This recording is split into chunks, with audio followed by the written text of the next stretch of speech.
Welcome back to the Money Under the Mattress podcast. My name is Mitchell and my co-host is Jake, and today we are joined by Tom from the Investing with Tom YouTube channel. Along with his YouTube channel, he also is the host of his own podcast, the Investing with Tom podcast, and the co-host to the Punch Card Investing podcast. He is well known around the value investing community for sharing his insights on companies such as Seritage as well as Alibaba and many more. He is a fellow cloner and disciple of the super investors. So we are stoked to finally sit down with him today, and we thank you for joining us today, Tom. I appreciate you guys having me on the podcast. Yeah, it's been we've been long followers of you on your YouTube channel, so we're glad to sit down with you today. I appreciate it. I was listening to some of your episodes earlier in the week, and I think one of you said something like you've watched 90% of every video, which is like that's almost a full-time job. So I'm not quite sure how you kept up with that, but yeah. I appreciate the support. Yeah, between you and Brad's videos, I think we've probably watched, between both of them, I think we've probably watched like 85, when you say, Jake, 85%. Yeah, usually in the morning I watch Brad's, and then later in the day I'll usually watch Tom. So it's back and forth usually. Yeah, I appreciate it. Sometimes it's a battle with Brad to I'll be halfway through ending a video and he puts out a video on that exact same topic, and it's like, come on, man, what's happening here? Yeah. Well, I guess we'll start off with the first question. How did you get started in investing? Yeah, sure. So I was I was basically just a few months out of university. So I studied down. So I'm from New Zealand. For anyone listening that doesn't know, so I studied a Bachelor of Agricultural Science down in the South Island of New Zealand, and came back to the North Island for work, and was basically a few months into my first real job, and kind of just had a few $1,000s saved up and was sort of figuring out what I do with that. Like, as basic as this sounds, I was kind of like driving home from work one day and just doing some rough maths on if I earn, X amount per year for the next 4 decades or however long I'm working. And, I save some percentage of that, then the sort of end number that I was getting to, like by the time I'm 65 or, that's kind of the retirement age here in New Zealand, the number was a lot smaller than I'd hoped. And, and I'm kind of like, something's not adding up here. And I eventually connected the dots that the thing that was missing from that equation was investing. So wasn't really in a position to do real estate or anything like that, which is quite a common, approach to invest in most places, but particularly in New Zealand, a lot of people really don't invest in share markets at all. They're very real estate focused. So just didn't have enough money to do that. And then I kind of discovered the whole world of investing in shares of businesses, discovered Warren Buffett, and went down sort of the Phil Town, Monish Pabrai, Guy Spare kind of rabbit hole. And that kind of led me to starting the YouTube channel, talking about what I was learning as well. Very similar to how we began. First of all, we started off with a couple things like options trading and stuff like that, where we realized this isn't it for us. Then we found Phil Towns, and then I think we landed on your YouTube channel. So that's how we kind of started. So very similar. Mm-hmm. Did you have any, were you always into value investing or fundamental analysis? So my first couple of investments were, well, they're not investments. Looking back at it, it was like the chart's gone up the last few years, so that must be a good idea. And luckily it was small amounts of money, and a couple of those actually worked out pretty well. But that was sort of the beginning. And then I sort of got to the point where I was like, if I ever want to put serious amounts of money into this, I probably need to come up with a better strategy than just seeing a chart that's been going up for the last 5 years or whatever, So that value investing just sort of always clicked with me. Like, again, having this big sort of real estate investing community in New Zealand, it was obvious to me that the return you get from a real estate investment is directly related to the price you pay. So, you look at how much you can rent that house out for, what are your costs? And then if you pay, 10 times the rental income, you're getting a 10% yield, right? So applying that same sort of framework to businesses just made sense, frankly. So as soon as that sort of clicked, I guess I've stuck with value investing since. So you cover quite a few super investors on your channel. Which ones would you say are you most influenced by?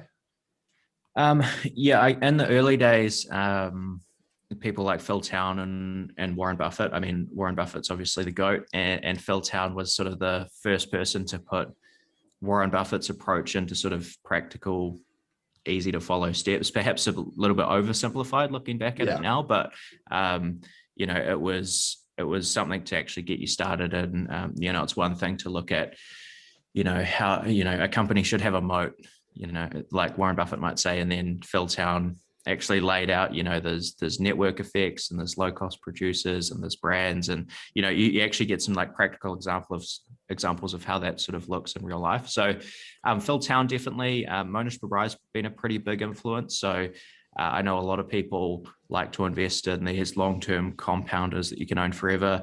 I'm still not quite fully converted across from the 50-cent dollars, so I still follow Monish Pabrai quite a lot, and even he's converting across now, but I'll say I follow old school Monish Pabrai a lot still.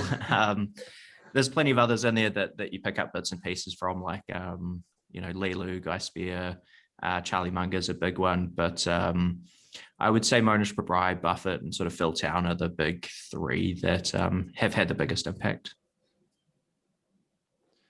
Interesting. Very similar to us. Again, Monish Pabrai has been definitely one of the ones that have kind of, what would you say, Jake? Like, Monish would be our main guy we follow. Lately, we've been following Norbert Liu, even though he doesn't do much. Then you also got Guy Spear that we follow. And then obviously would be Buffett and Greg Munger. Alexander lately. And there's a few, but a lot of Dataroma, they're not really our style of investing, I find. And there's Lilu. There's some people on that list that you can follow, but like you say, like Norbert Liu doesn't do anything. He's got 3 US stocks or something and a few international holdings. So anytime that something changes, that's pretty exciting. But I don't think I've been following him long enough to see a single change yet. So I'm looking forward to that day. Yeah. What made you interested in starting a YouTube channel? Because when you started your YouTube channel, were you fairly new into the value investing community, or were you kind of reading up on Ben Graham, Warren Buffett, Monish Pabrai for a few years before then? I'd say I was pretty fresh. I was pretty new into it. Like I had read a few books on investing and was sort of starting to build up a philosophy. And the YouTube channel was more of a way for me to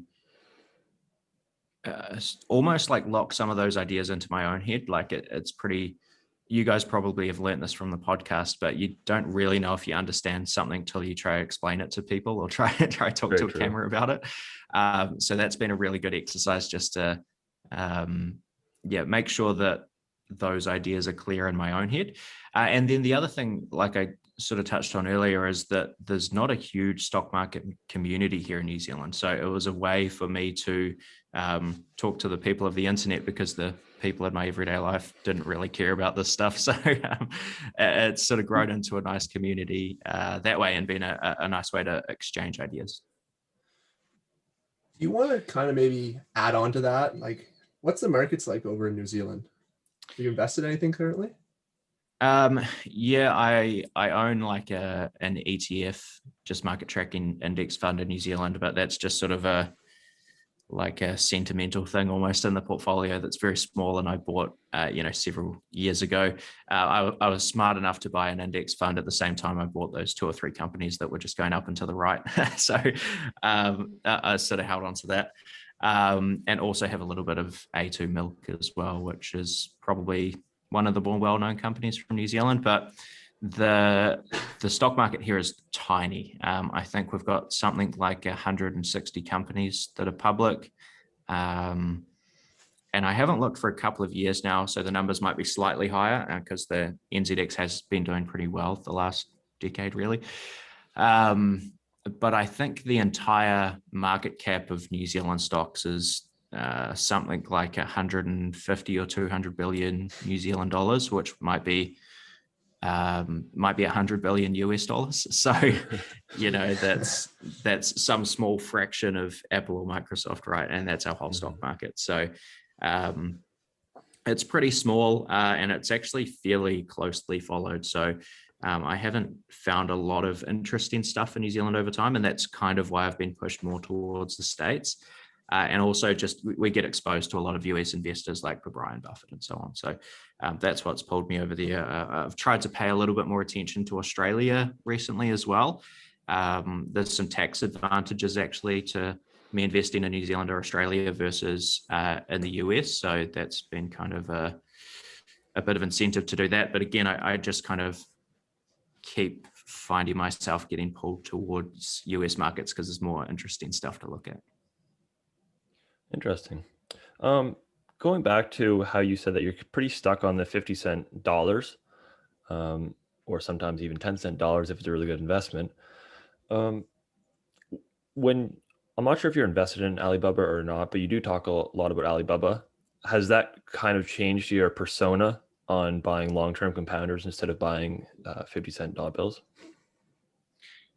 Yeah, we'll see how it works out, I guess. That might change my philosophy. I do own a little bit of Alibaba. I think it's my third or fourth biggest position, and I don't have a lot of positions. So,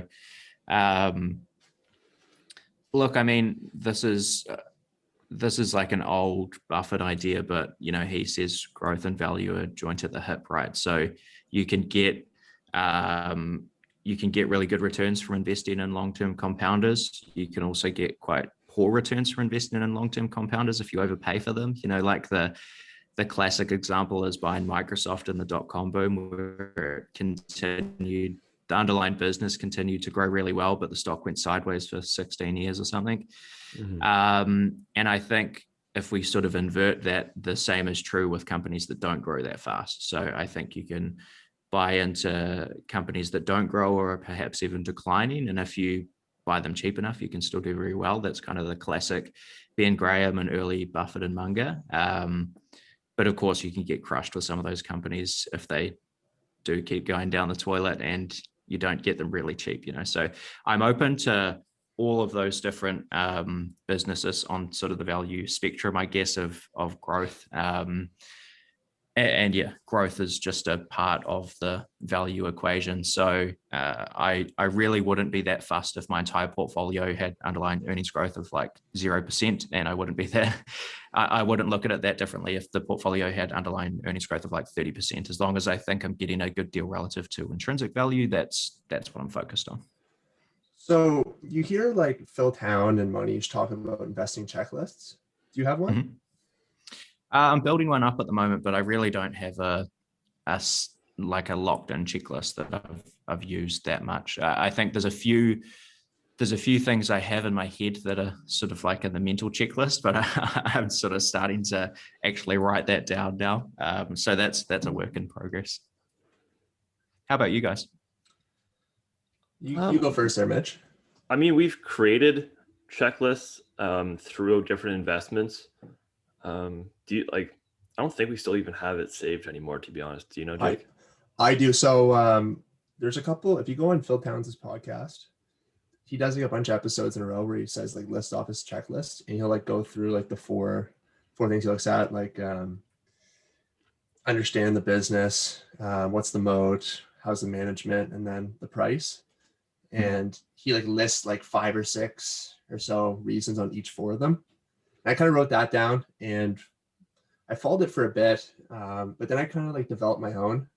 I also don't have it like written down like on a spreadsheet or like on Word document or like on a piece of paper, but mentally like I go through it and I just kind of like focus on like how can I lose money, and I think that's like probably the biggest thing on my mental checklist.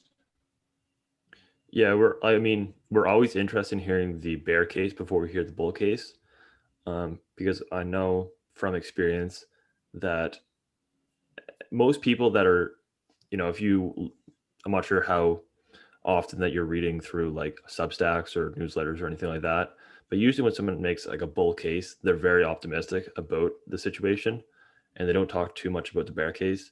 So then there's a lot of noise that's in that actual thesis, and especially with even 10Ks in reports. There's a lot of bull cases in there, or the management, because it's all written by management and lawyers. So they're going to try to make their company sound as best as possible, even though that it's legally, like, they will say what they have to, but they do make it seem a little better than it might. So yeah, throughout the checklist, I'm looking at a bear case before I am looking at the bull case. But to answer your question, no, there's no definite, like, defined, like, what's the management's compensation depending on the market cap, or what's the, if it hits like an ROE of anything under 10%, then it just in the too hard pile or something I'm uninterested in. No, I don't have a checklist like that. Yeah, it's interesting. I mean, like, people have asked Monish Prabrai for his checklist, I think, in the past, and he sort of said, I don't think he's ever shared it, because he sort of says, you know, checklists are quite a personal thing. Like, there'll be things that Monish Prabrai doesn't even need to remind himself to look at, because it's just ingrained in his thought process. And there'll be things that are on Monish Prabrai's checklist that really don't need to be there for us, you know, because we just think about it automatically. So I think, that's something I'm going to do, is kind of work through that process of maybe putting together my own checklist, because that's going to be the most effective kind of way of creating it, I think. Yeah. On that checklist, I mean, you don't have to answer this or not, but on that checklist, will you have like defined characteristics for, like, the market cap has to be under a certain dollar amount? The growth has to be at least above a certain percentage. Net profit margins have to be a certain percentage, or is it all dependent on the actual industry or company you're looking at? Yeah, I think it's all dependent on the company. Like, one thing I would say is, obviously, when you value a business, you're sort of predicting the future in a way, right? And your investment case is quite reliant on particularly faster growing companies, if they can actually achieve that growth. So Alibaba's been a good example of that, where historically they've grown at, I think you guys will probably know this, but something like 40 or 50% a year compounded revenues over the last 10 years. So I think it's pretty obvious they're probably not going to do that moving forward. The law of large numbers starts to kick in at a certain point. Yeah. So I would say I've been starting to do more sort of like what Prabrai or Nick Sleep might call destination analysis. So if I look forward 10 years and I say, how big do I think how big do I think e-commerce sales volumes are going to be in China in 10 years? And what percentage of the market do I think Alibaba might have? And then sort of working backwards and figuring out what kind of compounded growth rate that's sort of equivalent to. That's sort of the way I think about it. And I know I sort of first picked that up actually a few years back now, from when Phil Town was talking about Chipotle Mexican Grill, which he loves to talk about, of course. And he was sort of comparing, so Chipotle was sort of growing in a couple of ways. They were either adding new stores, or they were increasing the sales volume at existing stores. And he was kind of saying, if they keep growing at 20 or 30% a year in terms of their store count, what store count does that actually have them at in 5 or 10 years time? And how does that compare to, say, like a Wendy's or a McDonald's? And do I think that's realistic, kind of thing? Because if I project out that they're going to grow 30% a year for the next decade, and I just run the maths on that, and that works out to 5 times the store count of McDonald's or something, that's probably not realistic, right? So I'd say I've started to do more of that type of analysis, particularly with the bigger companies, where they probably are going to run into some absolute size sort of restrictions. It's hard to do that though with like a tech company, because a company like Baba, they're a spawner, right? So they can get into all different types of business. So it's hard to have like that, like a Chipotle, where you can have X amount of stores and these stores can grow X amount.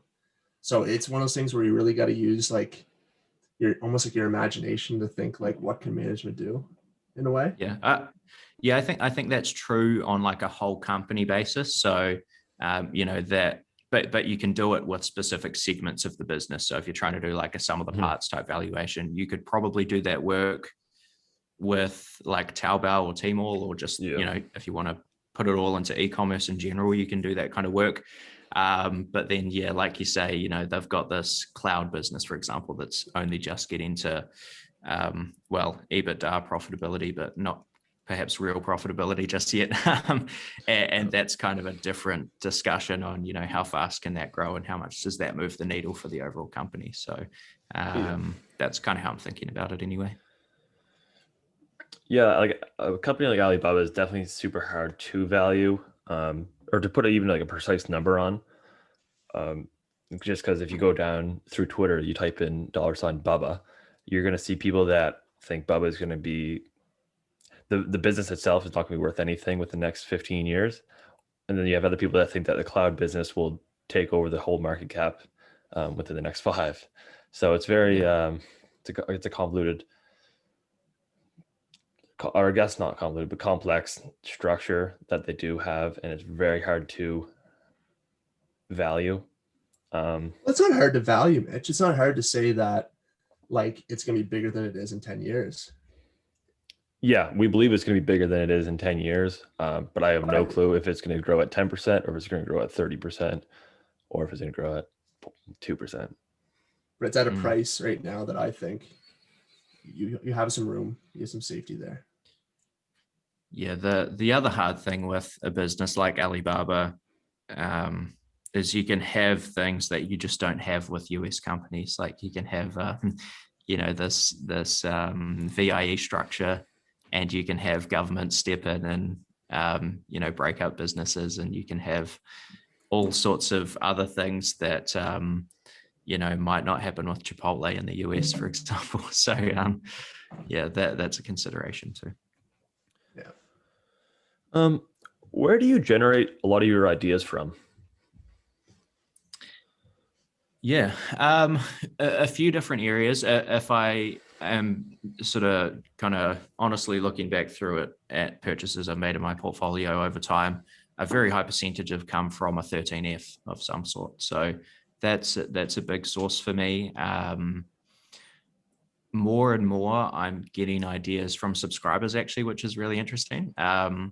Some I would say are more high quality than others. So, you know, some are like, what do you think of the stock? And some are sending me, you know, 20-page write-ups of some really good analysis they've done. And there's also everything else in between those two extremes. So I don't think I've actually made an investment from those types of suggestions yet. There was one I was very close to, but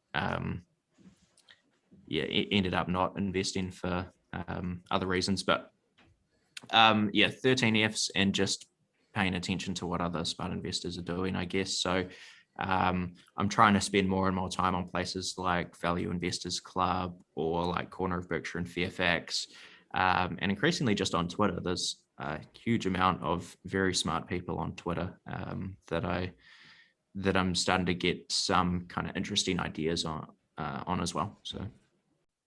Just going to take a quick break, talk about Quartr. Quartr is a new way of doing company research. Their first mission is to enable access to conference calls, investor presentations, transcripts, and earnings reports as frictionless as possible, straight to your pocket. Their second mission is to create a completely new way for companies to reach their investors, and vice versa, to change the way people look at investor relations. Their initial core product is now available for both iOS and Android, but stay tuned for additional features during the coming year. Recently today, I was listening to Facebook as well as Progressive on Quartr. What about you, Mitch? Today I was listening to the Sweetest Match earnings call, which actually came in quite handy since I'm doing a newsletter on them in the following weeks. Awesome. So Quartr is 100% free. They include companies from 15 markets today and plan to add many more during the coming year.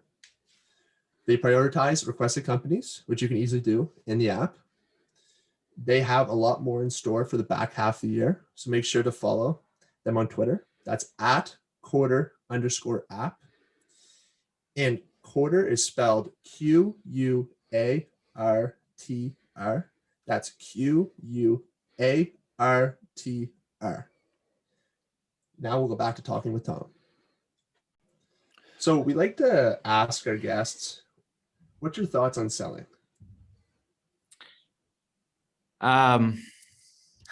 Yeah, that's a hard one.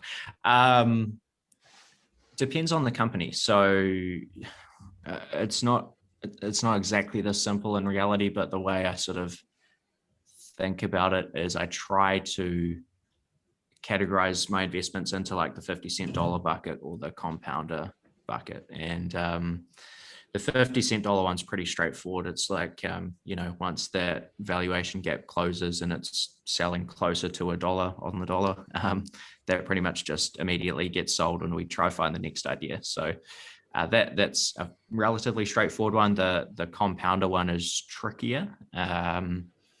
So I'm still effectively trying to buy them for 50 cents on the dollar if possible, but that dollar value is also hopefully growing over time. So you not only get the underlying growth of the business, but you also hopefully get a bit of multiple expansion in there as well.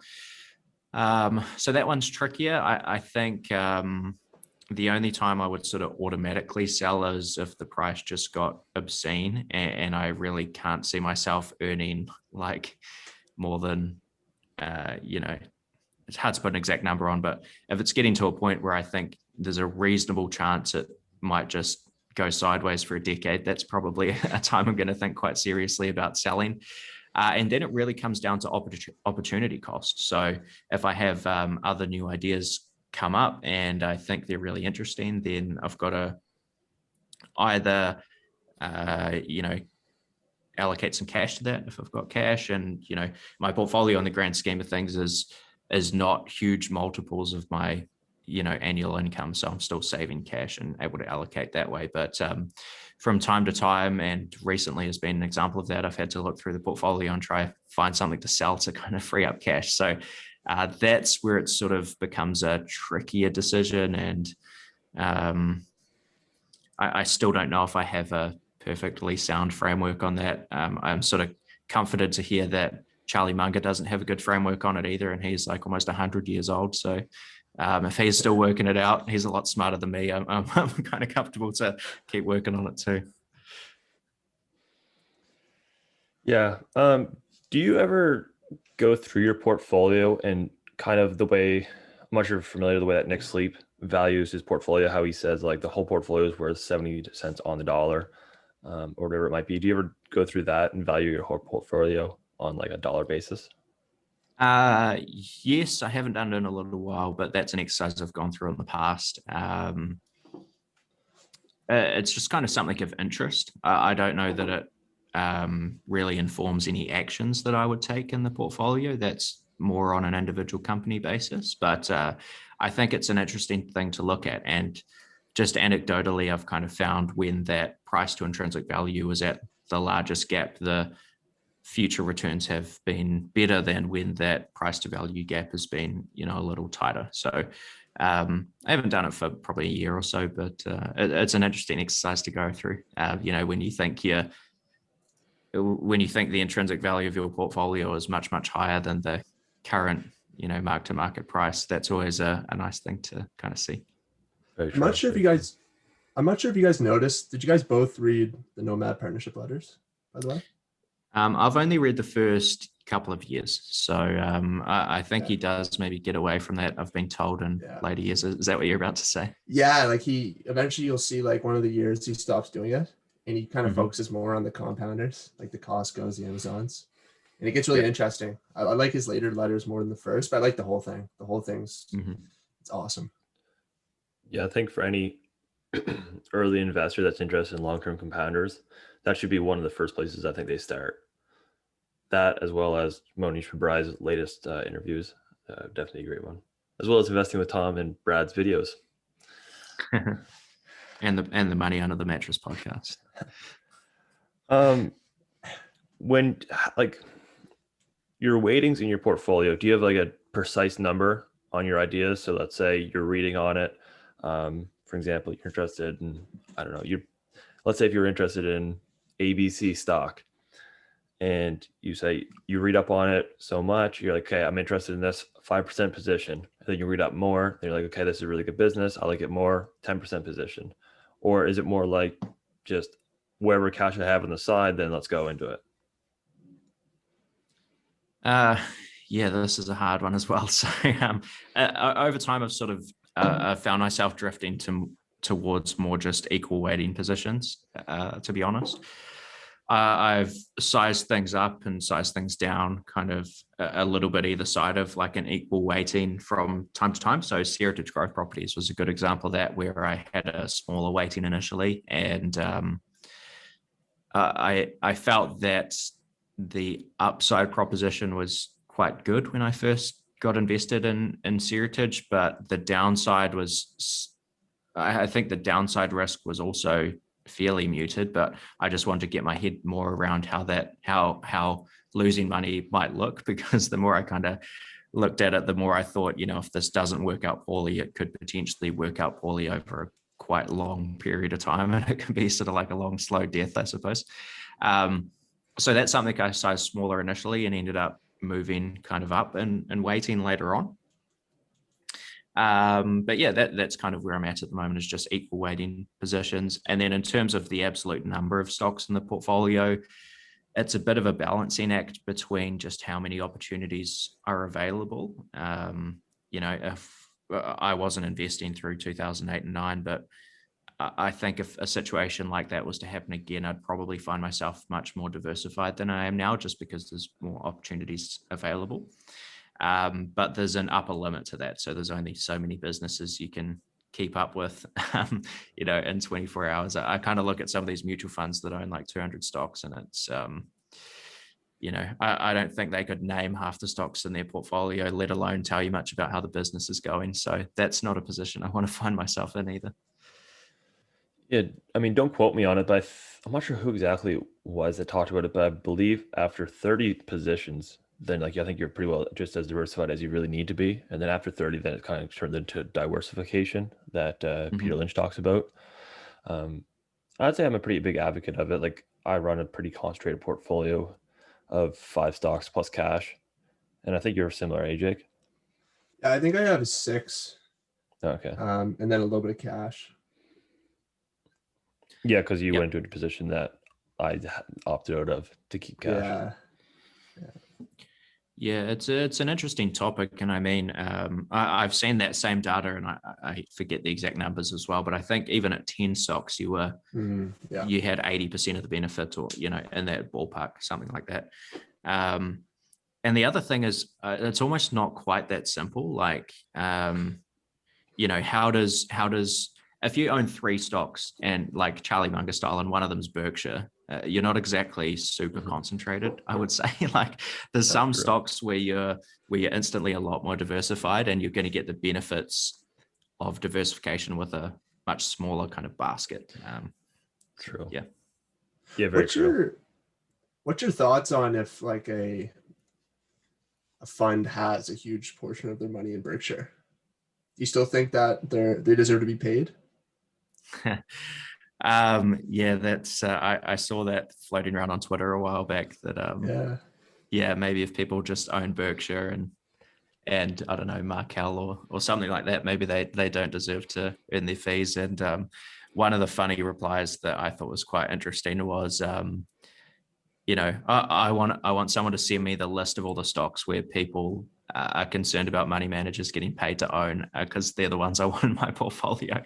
I mean, at the end of the day, like a money manager is just trying to hopefully produce, good returns for their clients with, good risk adjusted returns, I suppose, for their clients. So, if Berkshire's the best option in their minds, absolutely, I think they should be getting paid for that. Yeah, I agree with you on that too. Yeah, because it's not just about owning Berkshire. It's about, looking at the price and looking at what the underlying business of Berkshire is doing and saying, should we be adding here? Should we be trimming the position here, and that sort of thing as well. It's not quite as simple as just owning a big chunk of Berkshire at all times. Although there are people out there that just have. I think Guy Spear, for example, has a quarter of the fund in Berkshire ballpark and just kind of has done forever. Yeah. My thought on it is, if you're smart enough to own Berkshire, then I guess you're smart enough to get paid. Like, I think I don't see a problem with it at all. If you owned even 50% of your portfolios in Berkshire, because the bottom 50 then is the one that's either going to underperform or outperform Berkshire, and give you that extra alpha. But that's my 2 cents on it. Could be different from everybody else's, obviously. Going back to how you said in Australia, there's not a lot of value. Like it's pretty, or New Zealand, sorry. It's that's like getting US and Canada mixed up. That's the equivalent over here. Sorry. You were saying that it's pretty well tracked. Like Mr. Market's not as irrational over there as he is over here. Where do you see value? Is there somewhere that you don't think that there's any value anywheres? As in things like I'd be interested in buying right now, like areas of the markets that I think are interesting. Yeah, areas in the market. If you're all right with that, talking about that. Yeah, I don't. It's hard. I think there's a few things out there that I just. It's obvious to me that we shouldn't really go near them. Like there's at the other end of the spectrum, there's things like the AMCs and GameStops and EV non-profitable EV companies of the world, without naming names that I just wouldn't touch. And so that's kind of obvious to me. The areas that are interesting, I think, are a little more random, to be honest. I think you've got to get slightly more obscure than you maybe had to a couple of years ago. When you had, like back in 2016, you had Apple trading at 12 times earnings, just kind of in plain sight. I don't think there's much of that around at the moment. So, as people can probably tell from our discussion so far, I've been spending a fair bit of time on Chinese technology companies or Chinese e-commerce companies. So that's interesting to me at the moment. I've done several videos on Seritage, which was interesting to me last year and still kind of is at current prices. It's up a little bit, but not a huge amount. It's dropped a bit lately. Yeah, and I think overnight it was down quite a bit as well. So that's kind of interesting, but that'll take a few years to play out. Outside of that, there's not much really obvious stuff, I must say. Yeah, that's what we see too, is that very similar. We see the Chinese e-commerce technology businesses. I think those are really interesting to look at. I think there could be some value or even hidden value there that people don't understand, or they're overestimating the risks of it. And then Seritage, I think, Seritage is still kind of piquing my interest. Full disclosure, me and Jake are both in Seritage. But I think even at these prices, because I just watched the Andrea Olschlin, I think that's her last name, Olschlin. I have a hard time pronouncing it. I watched her hour-long talk probably 3 weeks ago or 4 weeks ago, whenever it came out. And I actually really enjoyed the management at Seritage better than beforehand. I think they have a lot better long-term time horizon on them. And I think Seritage could even turn into a long-term compounder over the years. What are your thoughts on Seritage's management compared to its previous management a year ago or so? Well, when Andrea Olschlin first came in, and she's still quite new, I was fairly skeptical because her background is coming from a family real estate business. And I believe she was the CEO or whatever the title was at that before coming to Seritage. There's also some sort of things that were initially red flags on the track record. So I think it was a business called something like Morgan's Hotels, where they had a proxy fight that Andrea Olschlin and her friends and family were involved in, which is kind of concerning as well. I'm like, is there going to be some sort of deal with Olschlin Properties happen, or what? I don't quite know what was going on there. But that said, I am enjoying the better communication from the C-suite, which probably wasn't there before the previous management. And it's interesting to get more insight onto how they're approaching selling properties. They seem to have a better strategy in place for that now. And it's also interesting to hear from them around how they're thinking about the redevelopments, which are obviously kind of the most important part of the investment case is how much new square footage can we get leased out? What are the rental rates going to be on that square footage, and how much is it going to cost to build, basically. So that's kind of the equation, and we're getting more information about how to kind of think through that ourselves, which is interesting. The thing I probably want to know more about from Seritage when the time is kind of right would be around how they're going to treat the debt. So at the moment, all the debt is to Berkshire. I think we've got something like $1.6 billion loan from Berkshire, with capacity to push that to $2 billion if they hit certain NOI targets. Numbers are escaping me, but that's kind of the idea. And it sounds like they basically want to find cheaper money potentially at the individual property level, because I think that's like 7% interest, and they're also paying some sort of interest on that 400 million of firepower that's potentially available as well. Yeah. So yeah, it's still interesting, and I'm always a fan of better communication, so it's hard to kind of fault what they've been up to recently. True. Yeah. What are your thoughts on the management, Jake? I thought that it was interesting that she said that we're NAV all day, baby. I thought that was pretty interesting. What a quote. Yeah, it is, eh? Like it was quite interesting. And she really seemed like, I found Ben Shaw, like there's a couple interviews if you go on YouTube of him. Through like REIT World or something like that. I forget the exact YouTube channel. There's just something off. There was just something off about him. Like I can't really put it into words, but like if you just like look at like how much more energy Oshland has compared to what Ben had, you can kind of tell like she wants to be there more, I guess. Obviously she hasn't really done anything yet because she just got there, and it'll take a year or two to see what she's able to do. I think that I like how you pointed out about the debt, because that is going to be interesting if they can get a lower rate on that debt, because that is pretty high in the world we're living in today. But yeah, I think she should do pretty well. She has some experience. Like you said, there was the proxy fight, but I guess time will tell. Yeah, I think they are making some moves already, particularly on the selling side. Like I think we're going to see a lot faster selling of properties that they don't intend to redevelop. So that'll be interesting. And yeah, like I say, the debt is the part I want to know more about. That's probably at the top of the list for me, because although it's expensive money from Berkshire Hathaway is a great lender to have. They're not someone who's going to drag you through bankruptcy court when we have a March 2020, for example, and all your tenants stop paying rent. And that may not be the case with new lenders, even if the money's cheaper. So be an interesting one to watch. And it's also interesting the fact that Buffett in his personal account also owns 5% of the business. So that doesn't hurt either.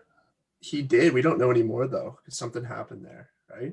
Yeah, he's been diluted under 5% basically. So he may have sold, who knows? But we just don't have visibility on it anymore. Yeah. What are your goals for the future within finance and investing? Like, would you like to eventually become a money manager yourself, or how do you see your future within finance and investing? Yeah, I guess the long-term goal for me has always been to just get to a point of having more freedom, basically. So I really don't have goals of becoming filthy rich or anything like that. I just want to have more freedom and choices, basically, is the big underlying goal, which I think that's a common one for a lot of people that are into this stuff. I'm kind of constantly going back and forth with the idea of managing money at some point. It's of interest, but whether it's something I'll actually kind of take the plunge with, I'm really not sure. At the moment, I'm kind of just focusing on growing my own portfolio and trying to grow the YouTube channel as well. So that's where I'm at kind of in the short to medium term, but long term, who knows? Interesting. And the future for the YouTube channel, where do you see that going within the next, will you keep that going for a couple of years? I hope to keep it going for quite a while. I'm really enjoying the process. Every now and again, I think I get to every now and then I kind of wake up and I'm like, man, I think I've just about made a video on every topic at this point, and I don't quite know what to do the next one on. So there's a bit of that going on at the moment, but I do enjoy the process. So I hope to keep that going for some period of time. And on the personal finance side, like, it's becoming a larger percentage of my monthly income. So if it maybe gets to the point of being a full-time gig eventually, that would be incredible. I'd love to grow it to that point, but that's kind of where my head's at the moment. Awesome. Where can the listeners find you at? We don't want to keep you too long here, but where can you show yourself out?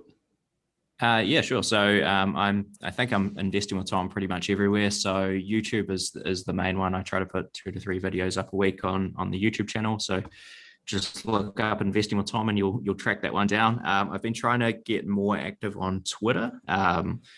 Guy Spear luckily gave me a shout out a few weeks back, which kind of like doubled my small following on Twitter. So you could check out Twitter as well. I am on Instagram, although I'm not super active on Instagram, but that's probably the best place for anyone to message me if they want to get in touch with any questions or anything like that.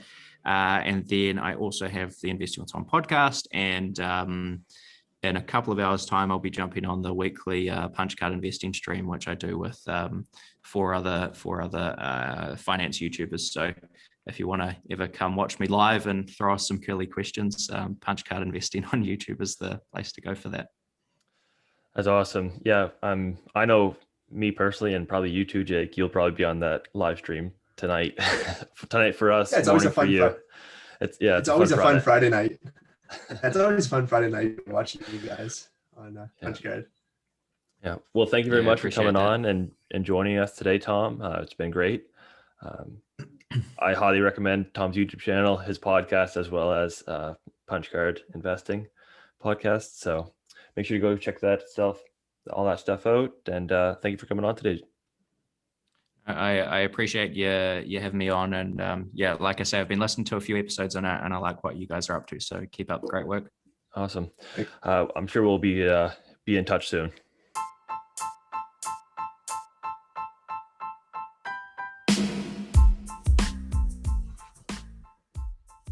Thank you for listening to this episode of Money Under the Mattress. If you have any questions about this episode, you can email us at moneyunderthemattress.podcast@gmail.com. Everything discussed in this podcast is our opinion and should not be used as investment advice. This podcast is for your entertainment and education purposes only, and we hope that you enjoyed it.